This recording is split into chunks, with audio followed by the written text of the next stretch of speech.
Bom dia, sejam bem-vindos a mais uma aula da disciplina de Melhoramento Animal 2, do curso de graduação em zootecnia. Nessa nossa aula de número 6, nós veremos sobre índices de seleção. Essa aula está dividida em 3 partes e nós vamos aproveitar que terminamos na semana passada um assunto. Fechamos a quinta aula com uma avaliação e estamos começando um novo assunto, que vão ter mais 5 aulas, né? Das 6 até a 10, na 10, a nossa segunda avaliação. Vamos aproveitar que estamos começando um novo assunto e vamos trazer alguns conceitos introdutórios e inclusive revisão de conceitos vistos lá na disciplina de Melhoramento Animal 1. Então essa primeira parte ela vai ser mais uma revisão para a gente começar bem esse novo assunto, essa segunda parte da disciplina, que vai da 6ª aula até a 10ª aula. Desde a domesticação das espécies, o homem realiza seleção artificial. Por exemplo, quando ele escolhe a semente mais bonita para plantar e elimina do solo espécies que competiriam com a cultura de interesse, ele está beneficiando determinados genótipos. E ele não faz só isso, ele busca sementes posteriormente de plantas mais saudáveis, que produzem mais sementes, né? E o homem passou a fazer o que também? Cercar e proteger animais. Em vez de ele viver da caça, né? Ele começou a ter essa prática. E quando ele faz isso, ele vai manter por mais tempo os animais que causam menos problemas, os animais que são mais dóceis e conseguem conviver melhor sem se estressar tanto e com esse estresse ter perda produtiva ou causar riscos aos seus criadores, né? E outros animais. E também ele vai aprendendo com o tempo que quando ele mantém animais de características produtivas de maior interesse, isso se reflete nas crias, né? Ele vai percebendo que os filhos se parecem mais com os pais, mesmo que ele não entenda muito bem o porquê, mesmo que ele não tenha nem ideia do que vai se tornar a genética, depois que vai surgir uma ciência que vai entender, compreender por que isso ocorre. Então, com o passar do tempo, os criadores de animais vão começando a observar e identificar cada vez mais características desejáveis, né, que se repetiam nos descendentes. Então, não só uma característica, por exemplo, se a produção de leite, só a produção de leite. Eles começam a observar quais animais conseguem emprenhar mais cedo, quais fêmeas conseguem emprenhar mais cedo, quais machos falham menos em emprenhar fêmeas. E aí eles começam a tentar relacionar características morfológicas com essas ocorrências e alguns conhecimentos, algumas informações empíricas vão surgindo, algumas hipóteses podem se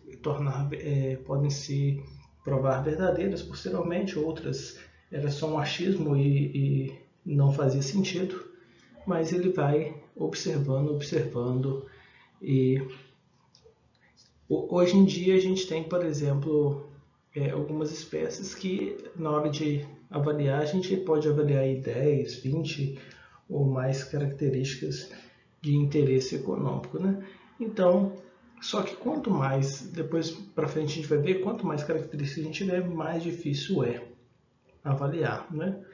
Porque às vezes um animal é melhor para uma coisa, para, por exemplo, o volume de leite, e não necessariamente os melhores animais em volume de leite vão ser os em porcentagem de gordura também. Então, como que a gente faria para simultaneamente selecionar esses animais para mais de uma característica? Porque se eu selecionar para uma, a ordem classificatória melhor é uma ordem. Se eu mudar de característica, a ordem pode mudar. Os melhores animais a serem selecionados podem mudar. Então, com o tempo foi surgindo ferramentas, tentativas de se trabalhar com isso. Então, na pecuária, seja bovinos, bubalinos, caprinos ou ovinos. O objetivo principal pode ser produção de carne, então podem ser animais de corte, e aí nesse caso, características importantes que a gente costuma avaliar são o peso de nascimento, desmame, ano, sobre ano, período escrotal, está relacionado com a capacidade reprodutiva, quantidade e qualidade espermática, né? Padrão racial vai depender se a gente vai ter alguma vantagem em se avaliar ele, se a gente tem interesse no futuro, talvez de vender genética, ou mesmo se você tem um produto que ele recebe um valor agregado maior, se ele tiver uma determinada composição genética ou for de uma determinada raça, né? Por conta, às vezes, de um brand que você tem com relação a marmoreio associado a essa raça, né? Então pode ser importante. Já em animais para produção leiteira, é importante o quê? O volume de leite produzido, o intervalo entre partos, que é desfavorável, bons aprumos e scores, né? Pode ser sim medida visual também, pode, e com avaliação com nota, né? Não é tão comum assim, mas pode ser utilizado. Vai estar relacionado com longevidade das vacas para produção leiteira, isso é muito importante. A porcentagem de gordura no leite está relacionado com o rendimento de produtos lácteos, então também é muito importante, é uma característica favorável. Então, na hora de escolher um melhorista que atue com a produção de corte ou leite, é muito mais interessante se a pessoa atuou com corte, mesmo que atuou em bovinos, para você escolher, por exemplo, ela atuar com caprinos, ou bubalinos, ou ovinos. É melhor do que uma pessoa que atuou com bovinos de leite e agora vai atuar com bovino de corte. Por quê? Na modelagem, o que vai influenciar mais para frente, quando vocês forem ver, vai ser as características que vão influenciar como que são os modelos de avaliação genética. Então não vai mudar muito o modelo a ser utilizado por espécie diferente. O que muda é os parâmetros, as respostas que você vai obter ao utilizar esse modelo.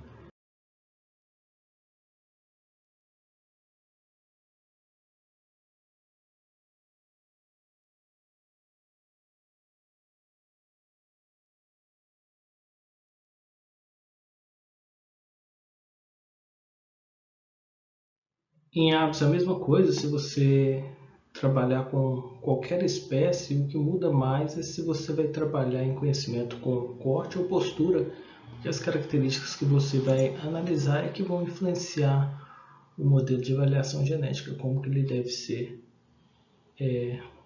organizado, né? Então, a postura de ovos no período, tamanho de ovo, dimorfismo sexual em codorna, peso ao abate, defeito de conformação, todas essas são características que você vai estar olhando em aves. Então, você não seleciona por uma característica só.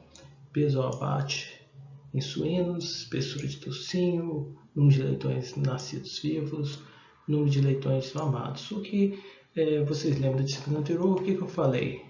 Então, hoje um pouco mais resumido, né? Que quando você tem mais de uma característica, você precisa usar uma metodologia que trabalhe com mais de uma característica simultaneamente. Se você selecionar só para uma, as outras não vão ficar paradas, você pode ter prejuízo nas outras. E o seu sistema produtivo, para ele ser viável, ele depende de melhorar mais de uma característica, então, simultaneamente. Então, você tem que pensar em alguma estratégia para isso.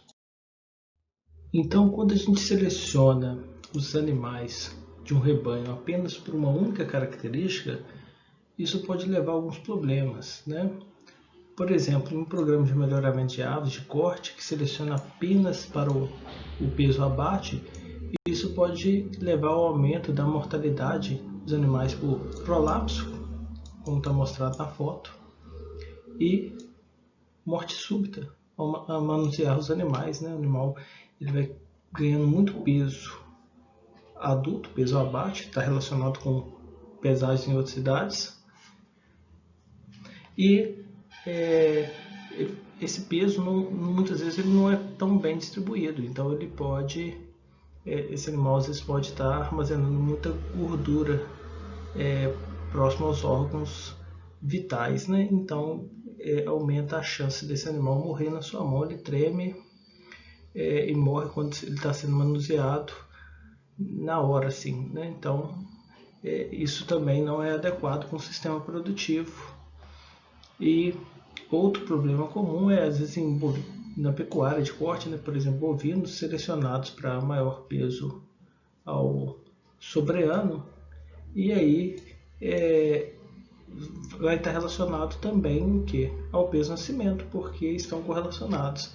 Animais com maior peso ao sobreano também vão ter maior peso ao nascimento de forma geral, são características correlacionadas. Então isso pode aumentar a ocorrência de partos distóxicos, né?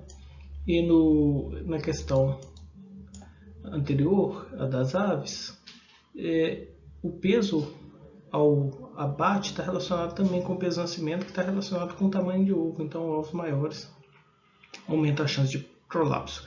E o peso, quando a gente não avalia após abate a proporção onde esse peso está aumentando, esse animal pode estar sendo selecionado para aumentar gordura visceral, porque isso também vai aumentar o peso, dentre outras coisas que às vezes não são o mais útil comercialmente ou para a sobrevivência desse animal. Mas por que isso ocorre? Ocorre porque, como a gente viu no melhoramento 1, as características elas podem ser correlacionadas positivamente ou negativamente, né? Então, positivamente, quando uma aumenta, a outra também aumenta. Negativamente, quando uma aumenta, a outra diminui. E isso pode ocorrer por duas formas que a gente viu lá. Uma era a pleiotropia, que o mesmo gene pode estar influenciando nas duas características, e outras são genes ligados. Então, genes que estão no mesmo cromossomo e podem estar próximos. Quando um vai, o outro é passado também. Então, por exemplo, peso sobreano tem uma correlação alta com o peso ao nascimento. E essa seleção vai influenciando o aumento também do peso ao nascimento e aumentando a chance de problemas de parto desse rebanho. Então sempre a gente tem que tomar cuidado e verificar formas de selecionar para mais de uma característica, porque embora possam existir alguns genes que aumentam as duas simultaneamente e outros genes que estejam ligados, se você selecionar tentando aumentar uma e diminuir a outra com alguma ferramenta desse tipo, você vai selecionando aqueles animais que tenham quebrado essa ligação, que esteja uma forma alélica diferente daquela mais encontrada originalmente, né? Então pode ter ocorrido um crossover entre esses cromossomos, que um tinha só uma forma alélica que aumentava o peso ao nascimento e ao sobreano, e o outro aqui diminuía do nascimento e do sobreano. Ocorrendo um crossover entre eles, você pode passar a ter animais com combinações gênicas que incluem melhor peso ao sobreano e não necessariamente um peso tão alto ao nascimento, né? E fora que não é só esses genes pleiotrópicos que vão estar influenciando o peso ao nascimento, vão ter genes que vão estar influenciando o peso ao abate. Quer dizer, não vai ser só o que influencia o nascimento, vai influenciar também o abate. Você pode ter outros genes que, em vez de influenciar o peso de nascimento, influenciam a inclinação da curva de crescimento.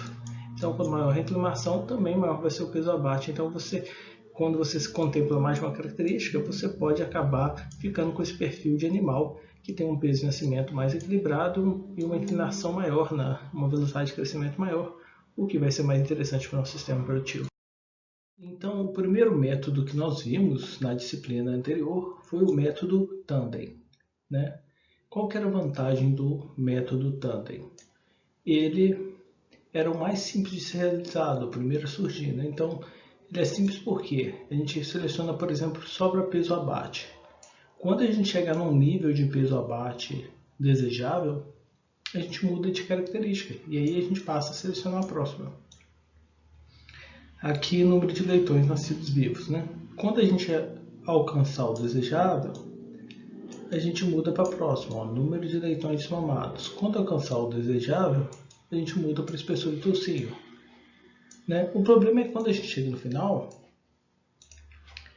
às vezes acontece de que quando você estava selecionando para essas características, as outras não ficam paradas por causa da pleiotropia das ligações gênicas.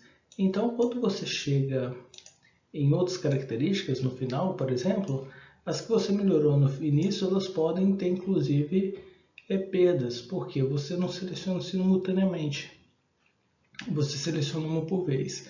Então esse método tem a vantagem de ser simples de aplicar, mas ao mesmo tempo tem a desvantagem de não selecionar simultaneamente mais de uma característica, ele seleciona por vez. E as outras características não ficam paradinhas, né? E mesmo que ficasse, o número de gerações que você gastaria seria absurdamente alto. Então vocês devem lembrar desse gráfico, né, em que a gente começou aqui, ó, selecionando para peso ou abate, até chegar ao valor desejável. Então aumentou aqui, ó, chegou no valor desejável, a gente passou para a segunda característica, ó, tamanho de leitegada. Só que olha o que aconteceu com o tamanho de leitegada enquanto a gente estava selecionando para peso ou abate, estava caindo, ó. Aí a gente começou a selecionar, chegou no nível desejado aqui, ó. O que aconteceu? Até reduziu um pouco, ó, a anterior que estava no nível desejável. Aí a gente começou a selecionar para a próxima, ó, que estava aqui, ó, e a gente aumentou ela, fez chegar no nível desejável. E essa estava relacionada, ó, o número de leitões mamados está bem relacionado com o tamanho de leitegada, então acabou não afetando muito essa, mas a outra continuou caindo, ó, você deixou de observar para ela. E aí na hora que a gente chegou a espessura de trocinho, né, que a gente começou a selecionar para reduzir, a gente também acabou reduzindo o peso ao abate e perdendo um pouco nas características que a gente tinha melhorado. Então no final, dependendo de como forem as correlações genéticas, a gente pode ter muito pouco avanço e gastar muitas gerações, ó.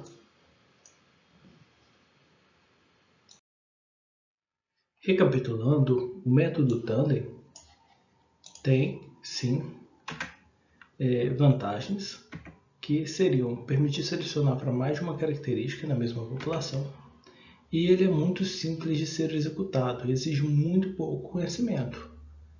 Basicamente, qualquer pessoa pode efetuar esse método. Obviamente, ele também possui as suas desvantagens, né? A desvantagem do método Tandem, a principal, é que os resultados são muito demorados, né?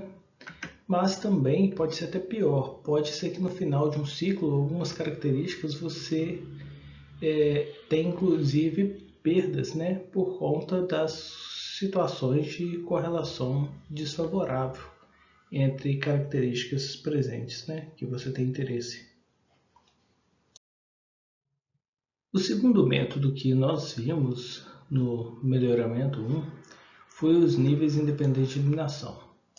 E esse método tinha uma vantagem sobre o anterior, porque em vez de selecionar uma característica por vez, a gente selecionava simultaneamente para mais de uma característica. E em que consistia esse método? Vamos supor que aqui é a característica número de ovos. Nesse sentido aqui aumenta o número de ovos. E esse aqui é o tamanho do ovo. Nesse sentido aumenta o tamanho do ovo. Vamos supor que seja vantagem aumentar o tamanho de ovo. Por quê? Porque eu teria um ovo com uma classificação maior, por exemplo, que teria um maior volume, né, de gema clara. E aqui o número de ovos. Que quanto maior o número de ovos, maior vai ser a minha receita, né? Então, quando eu olho aqui, ó, se eu criar um critério que se tiver menos do que esse número aqui de ovos, ó, eu vou excluir os indivíduos que tiverem menos que esse número de ovos. E vamos pensar que cada pontinho aqui, ó, é um indivíduo. Ó. Então esse indivíduo aqui, olha só, essa ave produz muitos ovos e de bom tamanho, né?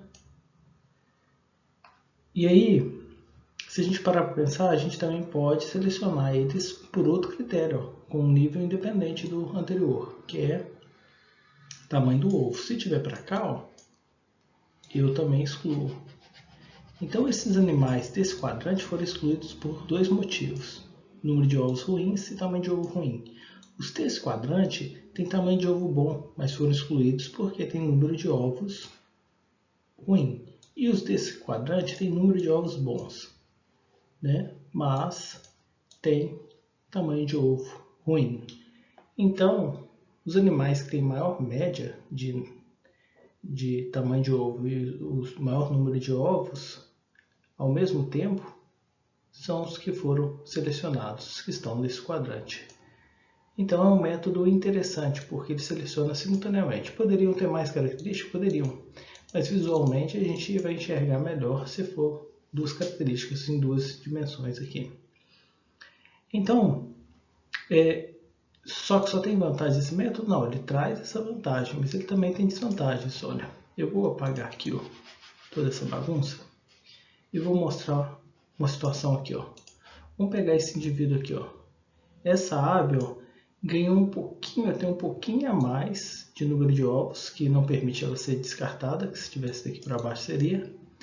E tem um pouquinho a mais de média no tamanho de ovo, né? Que se fosse daqui para baixo seria descartada, né? Então aqui para baixo descartada no número de ovos e aqui no tamanho de ovo, dessa linha para cá. Então esse animal aqui, essa ave, seria selecionada. Mas se a gente parar para pensar, olha, essa daqui produz muito mais ovos. E seria descartado só por causa de um pouquinho de problema no tamanho do ovo. E essa outra aqui,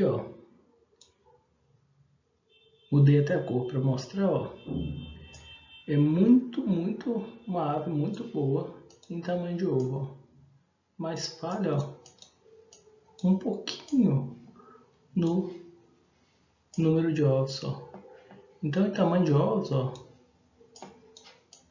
muito boa. Mas em número de ovos, falha um pouquinho, por isso é descartada. Então você acaba podendo, se tiver uma correlação nesse sentido, desfavorável, e a nuvem de dados estiver concentrada assim, você pode acabar ficando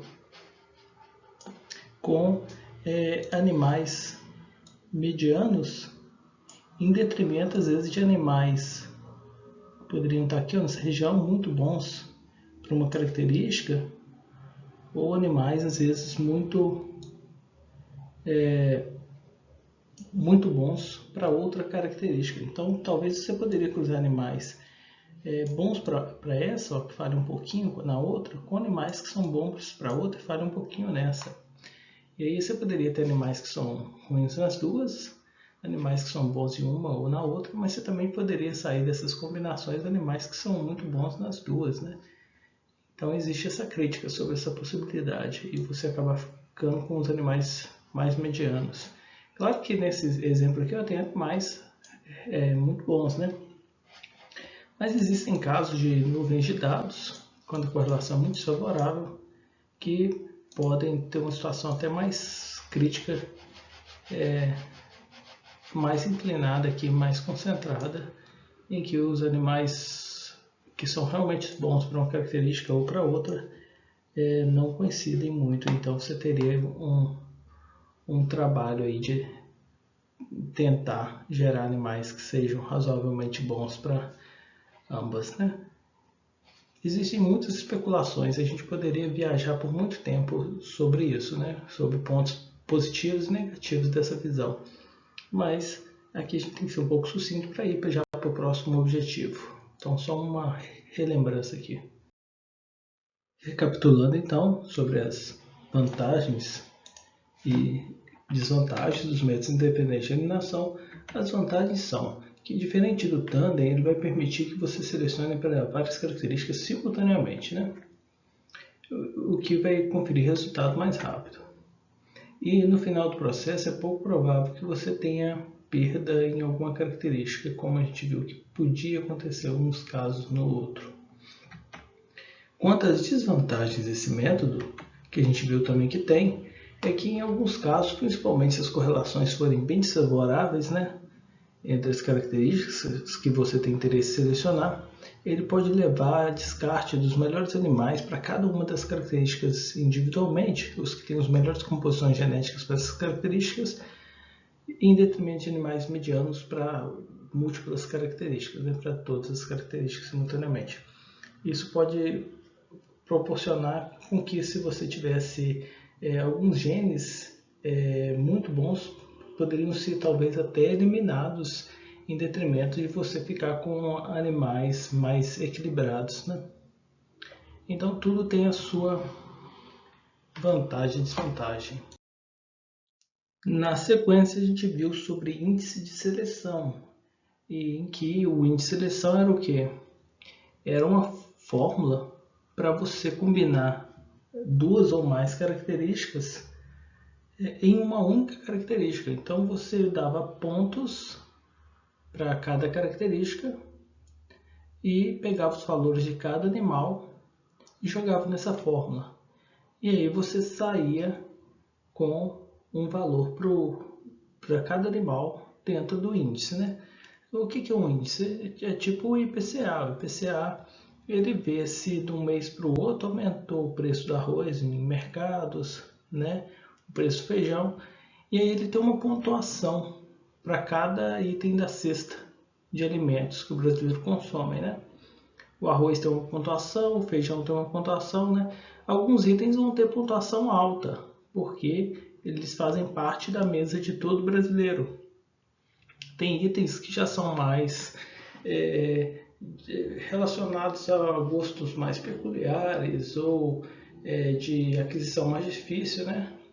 Então eles não vão pesar muito no índice ou nem vão fazer parte do índice, né? Para ver se os preços estão aumentando ou diminuindo. Os produtos que mais vão impactar no índice da inflação são aqueles que os brasileiros mais consomem. Então esse é o peso dado. Então não basta só o arroz aumentar, igual aumentou bastante nos últimos tempos, a gente ouviu até notícias, né? Então não é só o arroz ter um aumento grande. Depende, se fosse um país que ninguém come arroz, ninguém estava nem aí que o preço do arroz aumentou. Então ele não seria importante para o índice. Então existe não só se aumentou ou não o preço, mas existe também o peso que é dado para aquele item. Então a mesma coisa no índice de seleção para animais. Por exemplo, a produção de leite, no índice para seleção de animais leiteiros, é muito importante a produção de leite, porque reflete na receita. A idade ao parto pode ser importante? Pode, porque principalmente o primeiro parto, quanto antes a vaca tiver, né, mais cedo ela começa a dar retorno. Então, tem algumas características que podem ser importantes e fazer parte desse índice. E por que a gente combina no índice?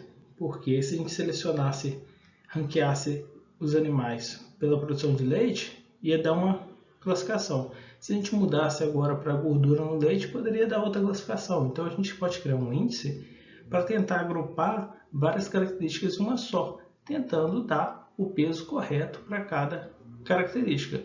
Existem metodologias automáticas para você incluir em fórmulas e ela te dá o melhor peso possível. A gente vai ver duas metodologias. E existem também índices empíricos. A gente pega o conceito nosso do que a gente acha que é mais importante, leva em consideração a heredabilidade, leva em consideração as correlações genéticas e os valores econômicos e tenta criar esses índices, né? Então seria uma metodologia, né? Em vez de eu usar níveis independentes, eu posso usar um índice. E aí eu vou mostrar um gráfico que vai ajudar a entender. Então, diferente dos níveis independentes de eliminação, que esses animais seriam eliminados e esses também seriam eliminados e a gente ficaria com esses aqui no níveis independentes de eliminação. No índice de seleção, a gente não descartaria aqueles que são muito bons em uma característica, mas perderam um pouquinho na outra. Então, esse animal seria selecionado. Então, a gente poderia tentar cruzar esses animais e obter alguns produtos que fossem bons. Então, agora aquele animal totalmente mediano ali acabou sendo, para ambas as características, ele acabou sendo excluído. Então ele acaba pegando um equilíbrio como um todo. Em vez de ele pega aquele animal mediano equilibrado de forma mediana, em detrimento de um animal que é muito bom para uma característica, mas falha pouquinho em outra, ele é mais equilibrado como um todo. Ó, ele leva todas as características em consideração para criar uma linha que ela vai ser um pouco mais equilibrada nesse processo de escolha de animais a serem selecionados ou serem descartados. Então, em relação ao nível independente de eliminação, a vantagem é que ele evitaria esse possível erro do índice, principalmente em situações que a gente tivesse de características desfavoráveis com esse perfil aqui, ó. Mesmo que a gente tivesse esse perfil de características, olha, ele ainda selecionaria um bom grupo de indivíduos, né?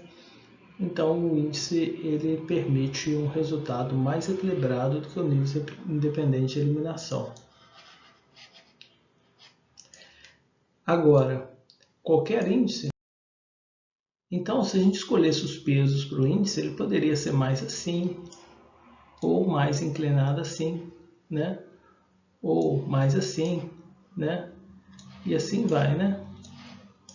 Então, a gente pode escolher pesos variados para os componentes que estão dentro desse índice, para as características dentro desse índice. Mas, de forma geral, a maioria das escolhas que a gente fizesse que mudasse essa inclinação que está aqui, ó, mudasse ela um pouco mais assim, ou ao contrário, um pouco mais assim, a maioria dos casos que a gente escolhesse, é muito provável que a gente ainda obter resultados melhores que o nível independente de eliminação, por causa dessa situação de equilíbrio que ele proporciona aqui.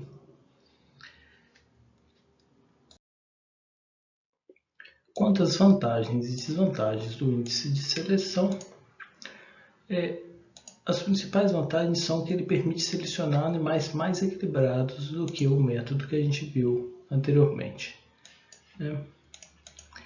E também ele pode selecionar para produzir os filhos mais rentáveis ao sistema produtivo. A gente vai ver isso nessa disciplina. Então nós vamos ver como realizar o cálculo para obter o índice de Smith e Hazel, né, que a gente vai selecionar considerando pesos econômicos para as características, considerando as heredabilidades e as correlações genéticas, para a gente chegar na seleção baseada no indivíduo que geraria os filhos mais rentáveis economicamente ao nosso sistema produtivo. Então, ao selecionar ele, a gente estaria selecionando para aumentar dinheiro, né, para aumentar a rentabilidade do sistema produtivo. E também, quando não é possível obter os pesos econômicos, ao menos a gente pode trabalhar com ganhos desejados. A gente também vai ver o índice de Bezier-Baker, que também vai dar um bom resultado. A desvantagem possível é que você não pode corrigir simultaneamente para efeito fixo. E se a gente estivesse utilizando a melhor predição linear não viesada, né? Best Linear Unbiased Prediction, que a gente ainda vai ver algumas aulas para frente, ele permitiria fazer isso simultaneamente. E trabalha com ou com múltiplas características ou com parentesco, enquanto o BLUP faz tudo isso. Então não é que ele seja ruim, a única desvantagem dele é que existe um outro método que a gente vai ver mais posteriormente, que faz isso aqui, que ele ainda não faz. Mas sem a gente entender esse método direitinho e fazer essas contas que a gente vai fazer, talvez fique um pouco difícil entender o próximo, que é mais complicado. E esse próximo é tão mais complicado que ele vai requerer de vocês a utilização de softwares, enquanto que o índice de seleção vocês mesmos fazem, dá para fazer à mão, ou ao menos no Excel, né? Ou Google Planilhas, qualquer outro software que vocês queiram. Então é vantagem você ter essa alternativa de você resolver, mesmo sem avançar tanto. O próximo ele vai ser um pouco mais difícil. Então eu não vou continuar essa parte de revisão de métodos de seleção, eu não vou continuar para o BLUP, nem para informação genômica, não, porque depois a gente faz, na hora de chegar nessas aulas, a gente faz uma pequena revisãozinha mais rápida que essa,